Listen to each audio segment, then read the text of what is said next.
Hey guys, welcome back to the channel. It is Pete. This is where we talk about money, finances, and where we give you information to help you make the best financial decisions possible. Today's video is going to be another review. I'm reviewing Moneybox. They've been around for a while. Many people will know about them. Many people may not necessarily know about them. And as usual, when I do these reviews, I'm going to give you my honest opinion, being a financial services professional over the last 15 years around, are they giving you enough information to help you make a decision without having to second guess yourself? Now, with Moneybox, they offer savings accounts and they also have an investment offering. I am only going to be looking at the investment offering. Now, before we get started, I have to ask you my customary request. Make sure that you smash the like button. It will really help me out with the YouTube algorithm. It ensures that other people who may benefit from this video get to see it as well. And please do subscribe and hit that notification bell so you get notified when I upload these videos on a weekly basis. Now, let's go.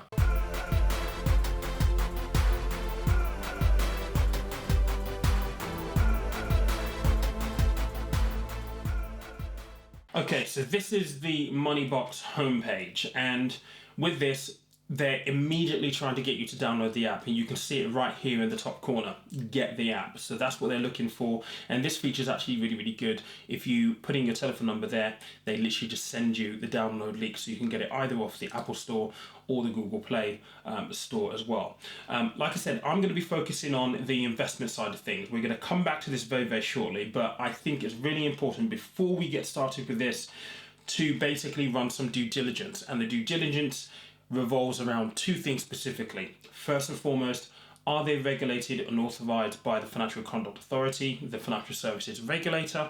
And that information is typically found in the footer of these websites. So I'm just going to go straight down to the bottom and have a look at that. Yes, they are. So you can see it right there, authorized and regulated by the Financial Conduct Authority, and they also have their registration number there as well. I don't always encourage people, things are there on the website, but if you feel that you want to do further due diligence, then feel free to go and actually check this on the FCA register. It's free to do it. You simply type in FCA register into Google and you can put in either the company name or the company registration number. So in their case, it's 712935. You can pop that in and it will confirm what they're putting on the website. But if you feel that you want to take that extra step in due diligence, please do feel free to do so. It's always better to be over cautious than less cautious, essentially. So the second thing that I also advocate being something that you check is, do they cover you under the Financial Services Compensation Scheme? Now, it's very, very clear. Now, I'm actually truthfully already in the investment tab here. This is not on their homepage. So let me just show you this. This is the homepage for Moneybox, and there is nothing on here about the Financial Services Compensation Scheme. You actually have to get into the investment tab, and I've gone straight into stocks and shares, ISAs, to actually access this information, and it is right here under safety and transparency. So Moneybox will cover you under the Financial Services Compensation Scheme up to a limit of £85,000, and this is just in case, for whatever reason, Moneybox were to disappear tomorrow due to insolvency or a number of other reasons. It just gives you that layer of protection around the money that you have with them. So that's very important. I'm just going to hop back to the homepage very, very quickly. So one thing that Moneybox do really, really well is that they help you save money by rounding up your transactions.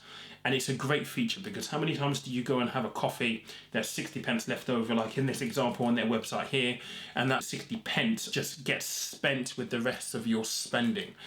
This is a great way of rounding up your transactions and saving the change that you would otherwise spend. And it's surprising that over a period of time, if you get into this habit of doing that you end up having quite a bit of money left over in a separate account invested for you. So this is something they do that I absolutely love. It's fantastic, and it really kind of brings home the value of how much money falls through our fingers on a monthly basis when we're using our cards and tapping away when we purchase things. So that's one thing that they do that I think is absolutely brilliant. Now, I just want to have a look around the website very quickly here. So Moneybox make things easy. Like most of these apps that I've reviewed, it's a step process. So sign up for minutes, start with £1. That's the minimum contribution for all of your accounts, just £1. Save and invest your spare change. So you round up your everyday purchases to the nearest pound. So again, 3 very, very simple steps, and it's available on your phone. You can access it, you can see it, you can feel it, you can withdraw pretty quickly. I'll talk a little bit about the withdrawal process later on in this review, but you can access the money pretty quickly, and it's just there that you can see it, and it gives you that positive feeling and that habit of being able to save and invest on a regular basis. Make your money work harder for you. They have 3 portfolios, which I'm going to come to very, very shortly when we have a look at the offerings that they have. Smarter saving and investing. I mean, look, it's just very, very simple, very, very great. They've actually introduced a rewards scheme now. I don't think that they had that when I was using them 2 years ago, but you can earn rewards with those brands that they've just listed there. So this is all very, very good. It actually incentivizes you to save and invest on a regular basis as well. So that's all good. I'm just going to go on to, look, with all of them, they always advertise their awards, and I think that's a great thing, but as a consumer, do you really care? Some people do, I personally don't. I'm more concerned about the service that they provide. Some people may argue, well, the service that they provide is validated by the awards, but for me, it's all about personal experience. What I think matters to me more is things like Trustpilot reviews, because that's where you get the feedback from individuals who have used them.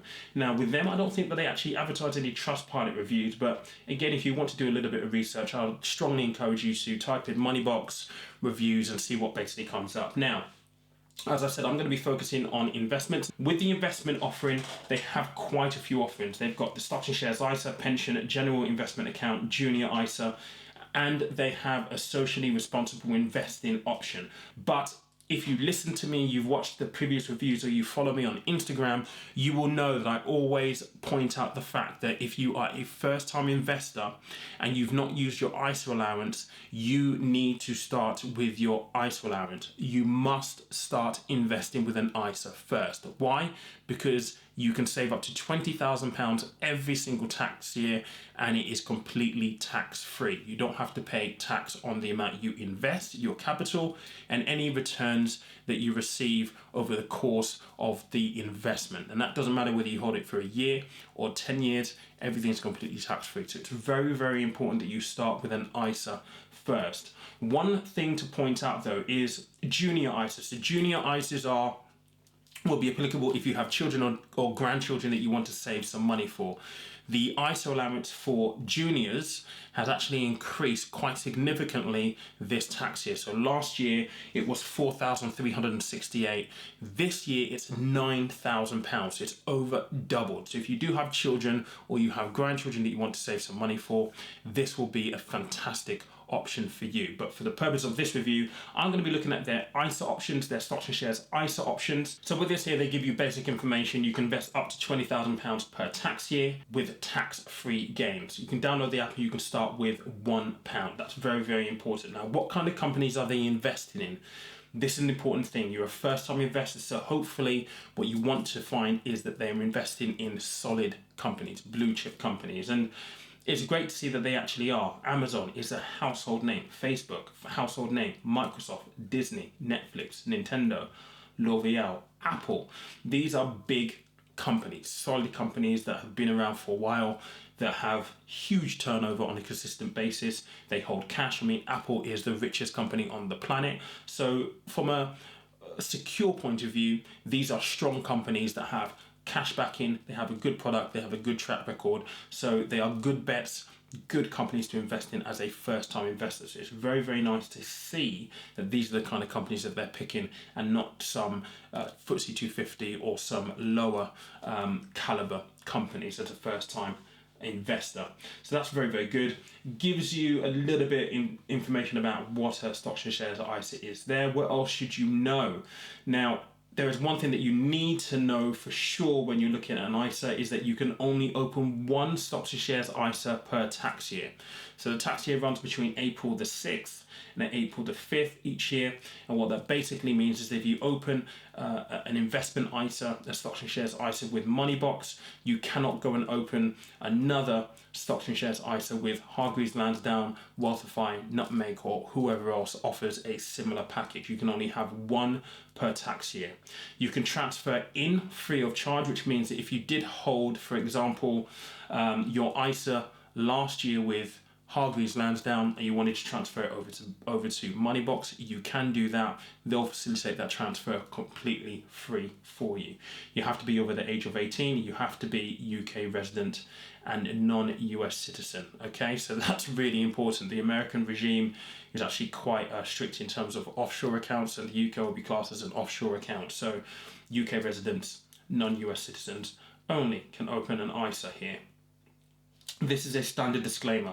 Remember, the value of your investments can go up and down. You may get back less than you invest. They have to say that because the reality is markets do go up and they do go down. So depending on where you are on the cycle and when you might need access to the money, if you need to draw it out, you could potentially get less back overall. So they got their awards there again. These are just some questions. Again, I'd encourage you to have a look through these, particularly if you are a first-time investor. There'll be lots of things in there that will be at the on the forefront of your mind, or perhaps even questions that you hadn't thought about asking in the moment, but pops up a bit later on. So always go through these kind of things, very, very important. Now, this was the second thing that I was saying is really, really important, covered by the Financial Services Compensation Scheme. That is an absolute must.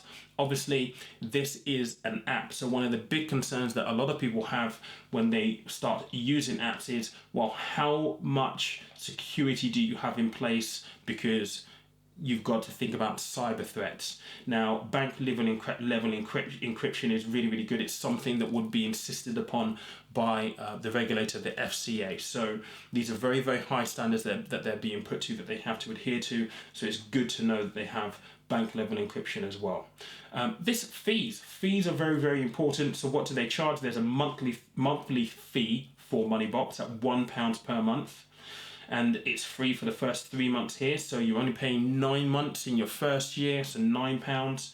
Then you have the platform fee, which is 0.45%, and then you have fund provider costs as well, which could be anywhere between 0.12 and 0.3%. So overall, you're going to be looking at paying 0.75 for this. Now, that is pretty much in line with other people that I reviewed. I think Wealthify within this remit. Nutmeg certainly are. So they fall within the ballpark of what their competitors are offering in terms of their fee structure. This highlights other products that they have. But what I want to do is I want to get into the nitty-gritty of what the ISAs basically have to offer. So let's just have a look at why invest here. And this brings you to the starting options. So Moneybox will offer you 3 investment options or 3 investment portfolios. Now, depending on where you are on the risk scale, you will fall into one of these 3. So if you're a low risk investor, which if you're a first time investor, this may be a good starting point for you. It allows you to get confidence. It allows you to kind of learn how things work. And as you gain your confidence, you can then build up and move into either a balanced or an adventurous portfolio. But a cautious portfolio basically has a mixture of shares, property shares. So property shares may include things like shopping malls, gift centres, big shopping malls. I can't think of them off the top of my head right now. They include corporate bonds, they include government bonds, they include cash. It's really important to understand how these things work. So again, if you haven't followed the video, which I'm going to literally put right up here, go and watch that video. It explains what shares, equities are, and what bonds are, and the role that they have to play in your investment. In a nutshell, I liken this to football, and this is the analogy that I'll use. If you are playing against a really good team in football, it's very unlikely that you're going to go out all guns blazing and have 5 strikers on the field. You're likely to have a little bit of defense. So you'll put out your top defenders, and your midfield build will be more tactical in terms of maybe a defensive play and trying to hit on the counter attack. Now, Why is that relevant? Your attackers are your shares or your equity. So in this case, where you're looking at the cautious portfolio, you only have about 15% in shares. So you're light on attackers.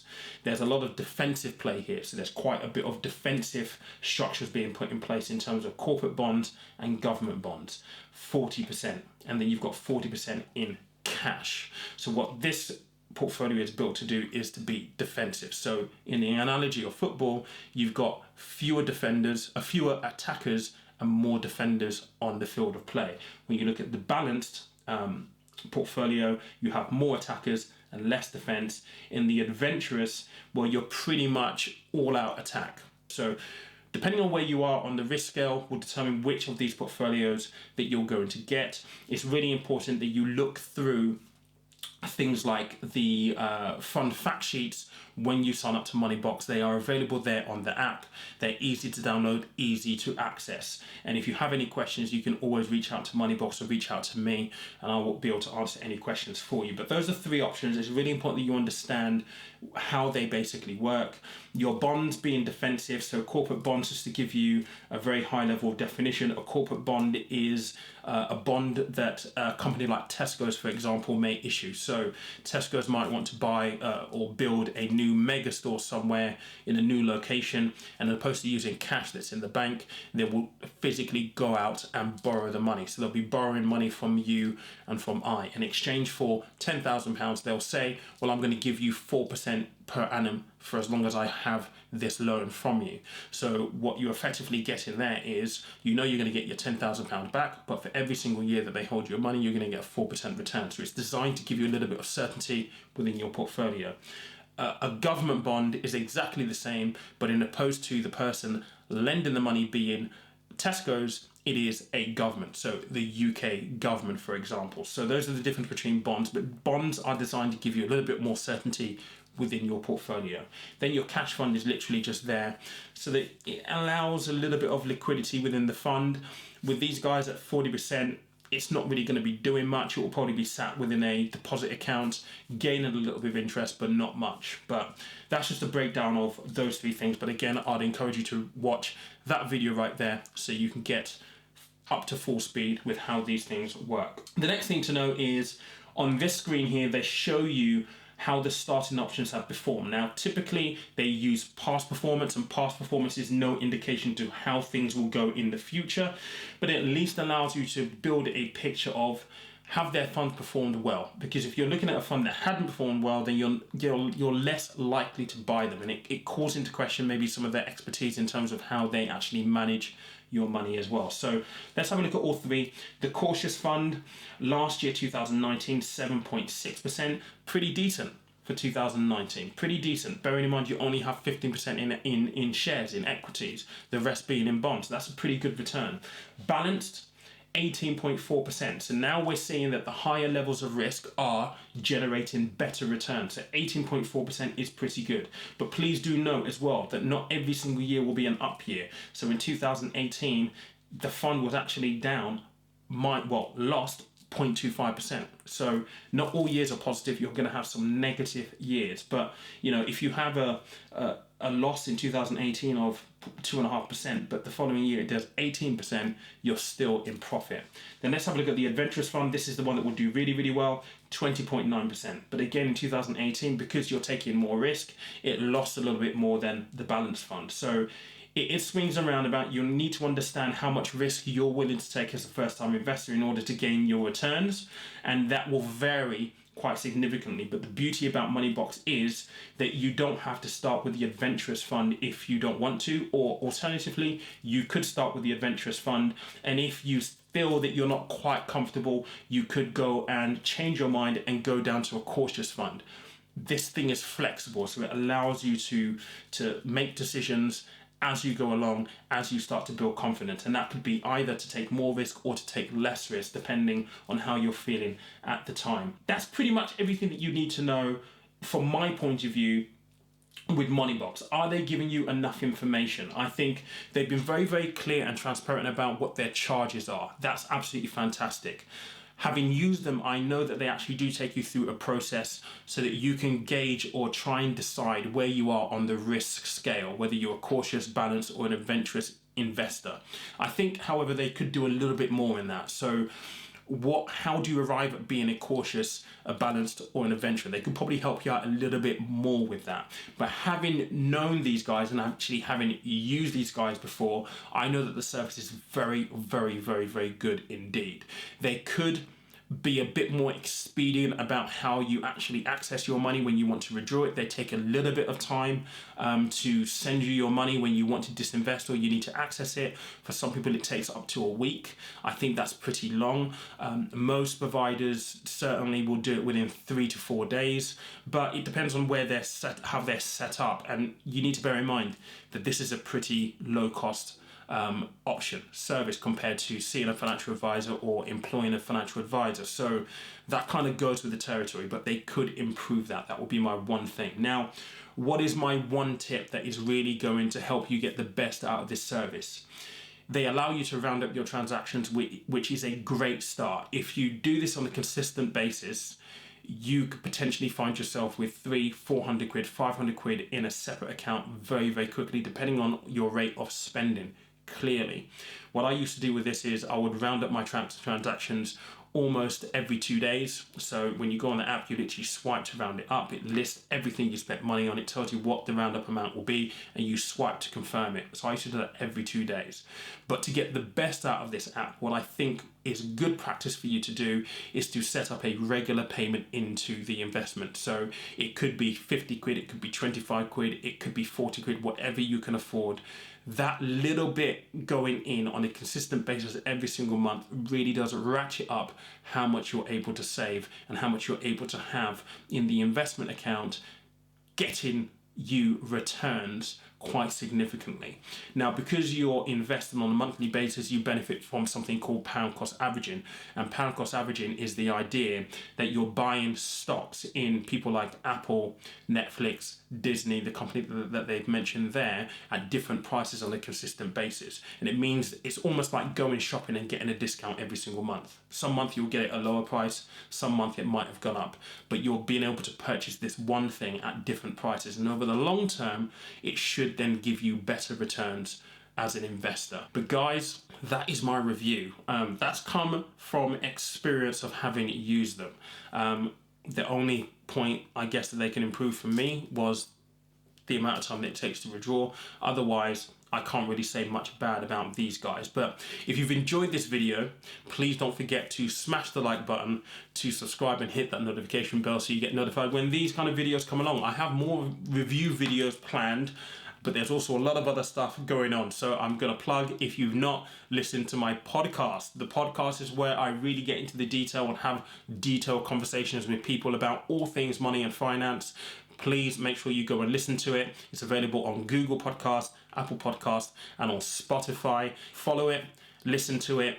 It's very, very informative. I'm now introducing guests. I've got a few providers coming on to give their insights into the industry and how they can help you with your finances. So make sure you check that out. So as always, guys, thank you so much for watching. If you have any questions on anything that I've covered today, do not hesitate to contact me via IG. As always, I make a point of answering every single direct message that I receive, and don't feel as though any question is a stupid question. There is no such thing. So I really do welcome you engaging with me, and thank you so far for your comments from all of the previous review videos. Until the next video, I'll catch you soon. Bye.